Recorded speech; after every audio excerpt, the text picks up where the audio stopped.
Alguém poderá perguntar e continuar em sua pergunta para nós: haverá recurso para a minha vida? Para onde irei na eternidade? O que me aguardará na eternidade? Perguntas, perguntas e perguntas ecoam por todo o mundo, ecoam por todos os 5 continentes. O homem não sabe de onde vem e também não sabe para onde vai. Mas, prezado ouvinte, há uma realidade tremenda na eternidade, e eu quero que você fique conscientizado e convencido que os céus é um lugar de gozo e o inferno é um lugar de suplício eterno. O paraíso é a parte, no Velho Testamento, era a parte do Hades, onde os espíritos dos crentes que morriam estavam ali conscientizados, mas era um lugar real e não somente um estado. No Velho Testamento, glória a Deus, era chamado de seio de Abraão, pois Abraão era considerado o pai dos judeus, como está escrito em João capítulo 8, verso 39. A expressão de estar no seu seio, como na parábola do rico e Lázaro, fala da intimidade, de amor. O paraíso é um lugar de intimidade. O paraíso era separado por um abismo da outra parte na velha dispensação. Uma parte paraíso, outra parte Hades, onde os espíritos dos descrentes estavam, é claro, lá no Hades. Com a ressurreição de Jesus, houve uma grande modificação com o paraíso. Quando ele morreu e foi sepultado, o seu espírito tinha descido às partes mais baixas da terra. Efésios 4, verso 9. Mas está escrito a respeito dele: e subindo ao alto, levou cativo o cativeiro. Glória a Deus! Aqui se trata dos espíritos dos crentes do tempo do Velho Testamento, que no seio de Abraão havia aguardado que Jesus consumasse a sua obra redentora. Todos eles morreram crendo em Deus e vendo e sendo automaticamente perdoados seus pecados através dos sacrifícios dos animais, conforme a lei, cujos sacrifícios foram ordenados por Deus, até que o sacrifício perfeito, o Cordeiro de Deus, que viesse para tirar o pecado do mundo. Oh, aleluia! Bendito foi o dia em que Jesus Cristo nasceu no ventre de Maria. O Verbo se fez carne e habitou entre nós. E a Bíblia diz que nós vimos a sua glória como a glória do unigênito do Pai, cheio de graça e de verdade. Veio do céu, veio para morrer, mas o seu sangue foi o preço estipulado por Deus para perdoar os homens de todos os seus pecados. Deus deixou na sua paciência os pecados destes sob a conta de Jesus, e quando ele morreu, resgatou também os pecados dantes cometidos segundo a paciência de Deus. A remissão das transgressões que havia debaixo do primeiro testamento estava agora ganha, e os elementos podiam receber a promessa de uma herança eterna. Hebreus 9, verso 15, louvado seja Deus. Pela vitória de Jesus no Gólgota, eles ficaram em pé de igualdade com os crentes do Novo Testamento, também agora cobertos pelo sangue de nosso Senhor Jesus Cristo. Por isso, Jesus levou todos os espíritos para o paraíso em cima, no terceiro céu, debaixo do altar celestial. Os espíritos agora dos crentes do Velho Testamento estão agora esperando também, juntamente com os crentes do Novo Testamento, o ecoar da última trombeta, pois se encontram no estado intermediário, enquanto aguardam a bendita primeira ressurreição. O paraíso é um lugar de felicidade inexplicável, é um lugar onde Jesus está. Ali nós podemos ver a glória do Senhor, diante dele há delícias perpetuamente, conforme está escrito no Salmo 16, verso 11. E contemplarmos também a sua face de justiça, a sua face de amor, a sua face eterna, a sua face de glória, a sua face resplendente, a sua face radiante, lá no paraíso. Oh amigo, vamos conosco para o paraíso, para onde Jesus está. Ele é a porta e todos aqueles que entrarem por ele salvar-se-á. Agora os crentes descansarão. Isto não significa um sono inconsciente, de maneira nenhuma. Aqueles que estão no paraíso sabem porque estão no paraíso, estão conscientizados porque estão lá, estão em estado de bem-aventurança, aguardando tão somente a ressurreição do corpo. Mas um gozo de paz lá no paraíso, sem inquietação. Lemos em Lucas 16:23 que Lázaro estava sendo consolado, e Paulo também, Paulo, apóstolo dos gentios, ouviu no paraíso tão belas palavras de que ao homem, melhor dizendo, não é lícita falar. Oh, que maravilha! Oh, que paz! Oh, que gozo! Oh, que felicidade inexplicável! Preciosa, diz a Bíblia, é a vista do Senhor, a morte dos seus santos. Balaão disse: a minha alma morre, a morte dos justos. Mas ele não quis, ele mesmo, Balaão, não quis aceitar, não quis seguir o caminho do justo, e por isso sofreu a morte dos ímpios, recebendo o galardão da injustiça. O Hades é o lugar onde os espíritos dos descrentes aguardam a ressurreição. Enquanto o paraíso foi levado por Jesus para cima, o Hades continua ainda embaixo. Provérbios capítulo 15 e versículo 24. Jesus disse em Mateus 11:23 que o Hades é um lugar real e não somente um estado de alma. É um lugar onde os espíritos dos ímpios estão em vigilância e prisão, aguardando o julgamento. Os espíritos no Hades estão completamente conscientes, eles sentem angústias, funcionam com exatidão.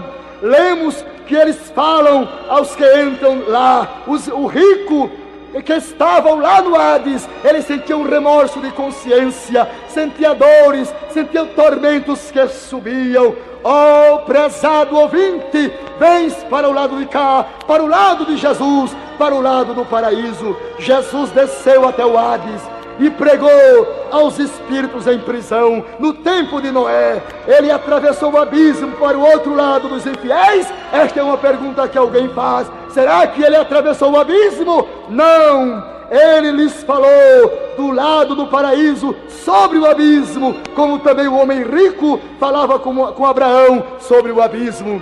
Glória seja dado ao nome do Senhor Jesus Cristo, aquele que é a nossa esperança eterna.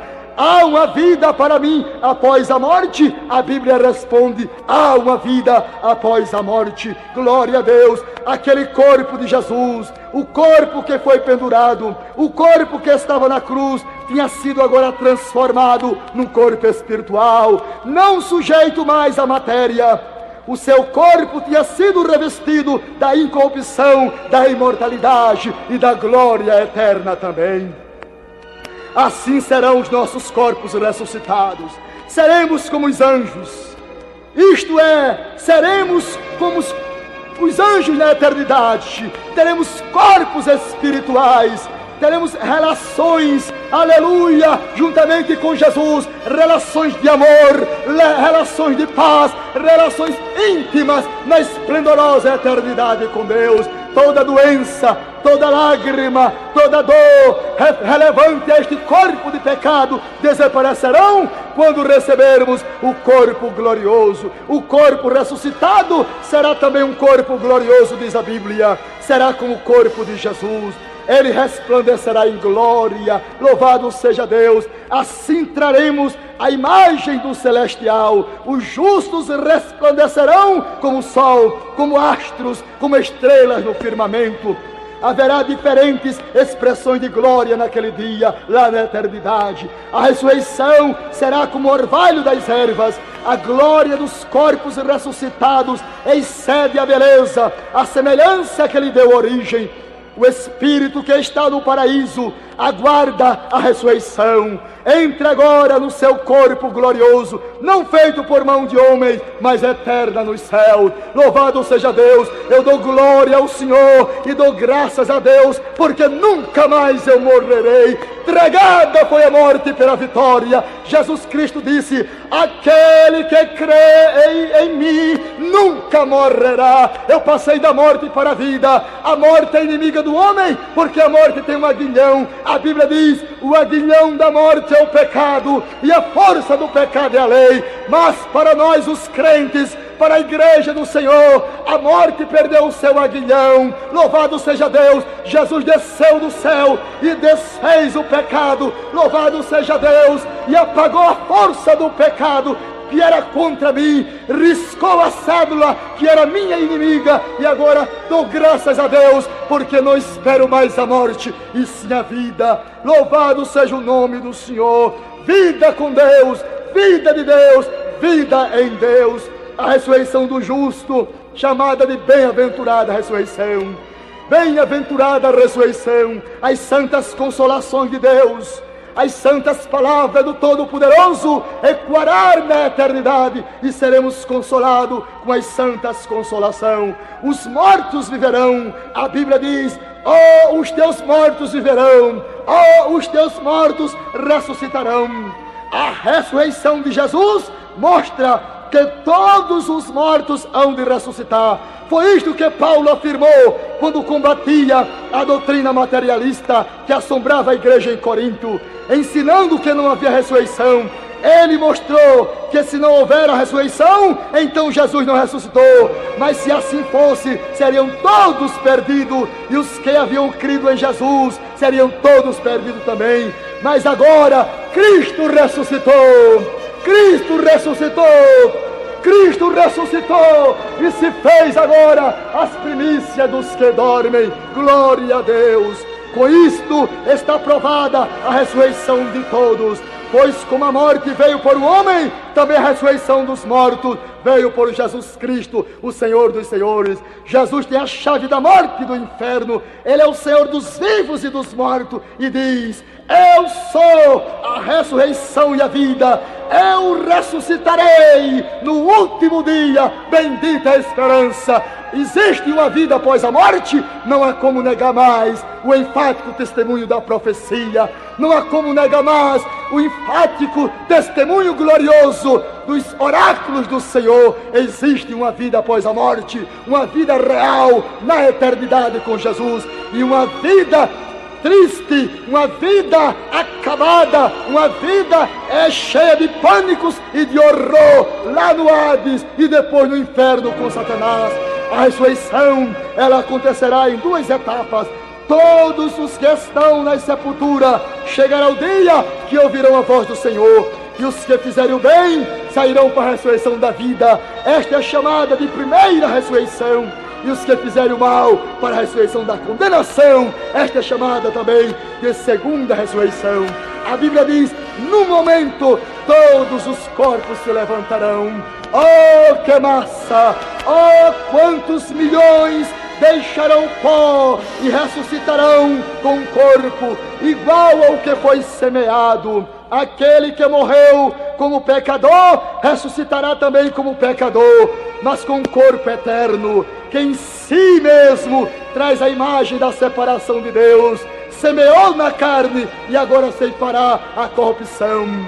A Bíblia diz que Deus dá a cada um o seu próprio corpo. Quando morreu, tinha em si a semente do pecado, e portanto ressuscitará com um corpo de condenação.